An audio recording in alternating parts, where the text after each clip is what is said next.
টসটসে রসালো টক মিষ্টি স্বাদের এরকম জাম্বুরা দেখতে কার না ভালো লাগে, খেতেও কিন্তু খুব ভালো হয়। অফিস থেকে ফেরার পথে রাস্তার পাশেই বসেছিল জাম্বুরা নিয়ে, দেখে খুবই ভালো লাগলো। একদম টসটসে তাজা জাম্বুরা দেখেই কিনে নিয়ে আসলাম। বাসায় এসে তো খুব এক্সাইটেড, জাম্বুরা মাখা খাবো, আর তার জন্যই যে কথা সেই কাজ। জাম্বুরাটা কেটে নেওয়ার জন্য প্রসেসিং করা শুরু করে দিলাম। ছুরিটা কিন্তু খুব ধারালো ছিল, খুব ভয়ে ভয়ে কাটছিলাম হাতে না লেগে যায়। তাই যাই হোক, জাম্বুরাটা শেষ পর্যন্ত কাটতে শুরু করলাম। আসসালামু আলাইকুম ভিউয়ার্স, আপনারা সবাই কেমন আছেন? নিশ্চয়ই আপনারা সবাই জাম্বুরা খেতে খুব পছন্দ করেন। আর জাম্বুরা ফলটা কিন্তু আমাদের দেশীয়, একবারে খাঁটি দেশীয় একটা ফল। খুব টক মিষ্টি স্বাদের বলে ছোট বড় সবাই খুব পছন্দ করে। আর এখনকার এই সিজনটাতে প্রচুর বাজারে আসছে, কারণ গ্রামে দেখা যায় যে প্রতি বাড়িতেই এই জাম্বুরা ফলটা হয়ে থাকে। ভিটামিন সি যুক্ত এবং আরও অন্যান্য অনেক উপকারী একটি ফল। আমি যদিও নিউট্রিশন নই, তার জন্য ফলের গুণাগুণ বলতে অত কিছু বলতে পারবো না।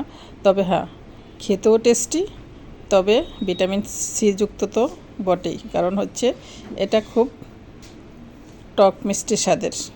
দেখুন, জাম্বুরাটাকে আমি কেটে স্লাইস করে নিচ্ছি। এখন এটার ভেতর থেকে এই যে কোয়াগুলো সুন্দর করে ছাড়িয়ে নেব, তাহলেই খেতে খুব মজা হবে। তো যারা এই ফলটি খুব পছন্দ করেন তারা নিশ্চয়ই এই ভিডিওটা ভালো লাগবে। আপনাদের কাছে একটু রিকোয়েস্ট, যারা আমার ভিডিওটি দেখছেন অবশ্যই আমার ভিডিওটি লাইক করে দিবেন, একটু শেয়ার করে দিবেন, কষ্ট করে একটু কমেন্ট করলে আমিও আপনাদের ভিডিও দেখার জন্য এবং আপনাদের পেজে যে আপনাকে সাপোর্ট করে আসতে পারবো, সেই সুযোগটা নিশ্চয়ই করে দিবেন। দেখুন, খুব রসালো আর টসটসে। কিন্তু প্রথম থেকে মন খারাপ হয়েছিল, কারণ মনে হয়েছিল যেন এই ফলটা হয়তো ভালো হবে না, যেহেতু প্রথমে কেটেই দেখা গেল সাদা রঙের। আসলে জাম্বুরা সবসময় গোলাপি বা লালচে বর্ণের হয়ে থাকে, সেভাবে এতদিন খেয়ে আসছিলাম। এরকম সাদা বর্ণের জাম্বুরা খুব একটা চোখে পড়ে নাই আমার, আমি এই প্রথম কিনে নিয়ে আসলাম। কিন্তু আসলে স্বাদটা কিন্তু একেবারে মন্দ নয়। যখন একটু লবণ আর চিলি ফ্লেক্স দিয়ে মাখিয়ে নিলাম, অসাধারণ একটি স্বাদ।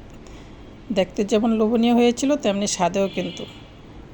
যারা পছন্দ করেন এই সিজনে একটু বাজার থেকে, আর যাদের গাছের আছে তাদের তো কথাই নেই, গাছ থেকে পেরেও খেতে পারেন।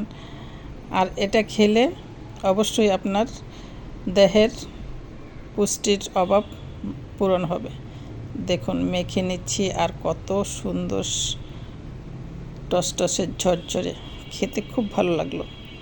তো বন্ধুরা, আপনাদের সবাইকে অনেক অনেক ধন্যবাদ আর কৃতজ্ঞতা জানিয়ে বিদায় নিচ্ছি। নিশ্চয়ই পরের কোনো ভিডিওতে আবার দেখা হবে। ততক্ষণ সবাই ভালো থাকেন। আসসালামু আলাইকুম, আল্লাহ হাফেজ।